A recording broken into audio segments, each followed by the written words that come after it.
Today we have a very special treat, and we have a futurist and someone who I think is going to really inspire us to end the year with a bang and think about what we can do next year and beyond. You have to be bigger. You have to be better. You have to think beyond what you expect from yourself. So let's begin and start thinking about forgetting incremental innovation. Let's think about absolute innovation. What would be the farthest we could go? What would be the very best world that we could build? As we think about that, let's think about a world where everybody everywhere can rise to the top. Let's think about a world that systematically knows how to create billions and billions of successful, prosperous people. To do this, we're going to take a journey. We're going to very quickly go to the past and the present in a unique way. And then we're going to go on and spend most of our time in the future. What we're going to be talking about is how do you build a world that's continuously successful. We're going to start with 3 pieces that we're going to talk about today that have to do with where could we be in 10 years. And the first is what I call shared planetary life spaces. Today, and this is the perfect place to talk about it, we're in the early light bulb stage, like just Edison's early light bulb of on-off communications.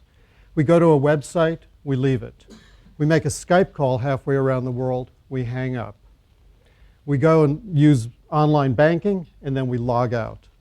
In the future, in a shared planetary life space, you're going to be continuously connected to people, data, systems, services, tools, resources, but they're not going to all be active at once.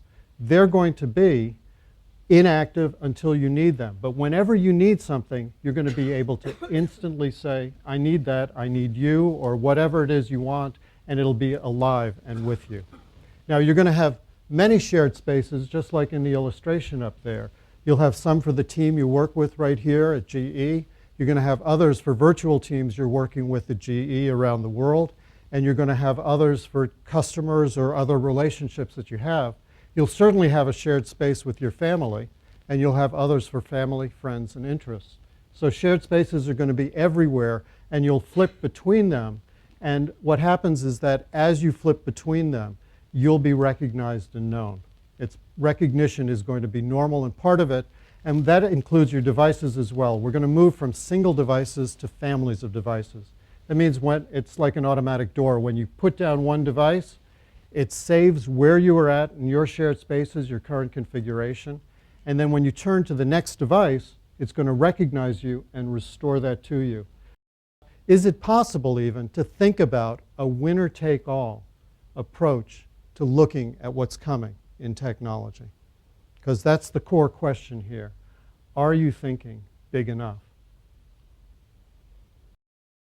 What we're going to do now is actually take that to another level. We're going to combine the future of work and embedded commerce during use. And we're going to look at the fact that on the top, what you see is marketing and sales as it exists in our society today, which is people are finding products they want to buy or being sold. They're buying and it's being delivered. That's what's visible. But with active knowledge, you actually have the ability to connect with customers and users throughout the life cycle. And then when you tell them you're at a 42% level, would you really like to be at a 90% level of the world's capability and performance today? Well, gee, that sounds good. Great. You actually need to switch to this product, or you need to purchase this set of services that go with it. You need to make an investment that gets you to that high level, but in return for that investment, it's really an investment. It's not a purchase. You're not being sold. You're being helped to be the best in the world.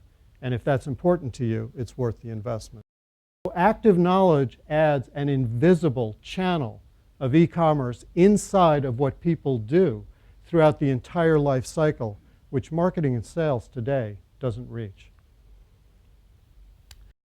We're really talking about going from the past to the present to the future, and we're really thinking about, is it possible to move into a winner-take-all world that really isn't just based on winning. What it's really based upon is generating user success on such a scale that the whole world gets to surf up to the highest levels of performance that we know.